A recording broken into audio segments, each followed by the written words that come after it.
మనిషి మర్చిపోవడం సహజం, మరుపు చాలా సహజం. ఎవరైతే మనకు అన్నం పెట్టారో, ఎవరైతే మనకు నిలబడ్డారో, ఎవరైతే మన కోసం పనిచేశారో, తల్లిదండ్రులు కూడా మర్చిపోతాం మనం. హ్యూమన్ మెమరీ అంత, హ్యూమన్ సైకాలజీ అలాంటిది. కంటిన్యూటీ ఆఫ్ మెమరీ చాలా అవసరం. మన తాతలు ముత్తాతలకు కూడా మనం ఎందుకు పితృదేవతలు అని చెప్పి మనం పిండం పెడతామంటే, ఎవరి వల్ల అయితే మనం వచ్చే వాళ్ళు మర్చిపోకూడదని చెప్పి.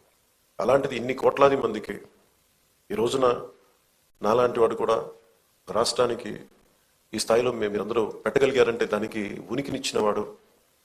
50 రోజులు పైన అన్నపానీయాలు లేకుండా కడుపు మలమల మాడిపోతూ పేగులు యాసిడ్ పేగుల్లోంచి వస్తూ ఉంటే, మంటలు మండిపోతూ ఉంటే దానికి ఏమి చేయాలో తెలియక ఒక మట్టి తీసుకొని, బంక మట్టి తీసుకొని ఒక బట్టగా రాసి దాన్ని తడిపి పొట్టకి చుట్టుకొని మహాక్షోభ అనిపించిన మహానుభావుడే. భార్య చనిపోయింది, కొడుకు చనిపోయాడు, కేవలం సమాజం కోసం, దేశం కోసం బతికిన మహానుభావుడే.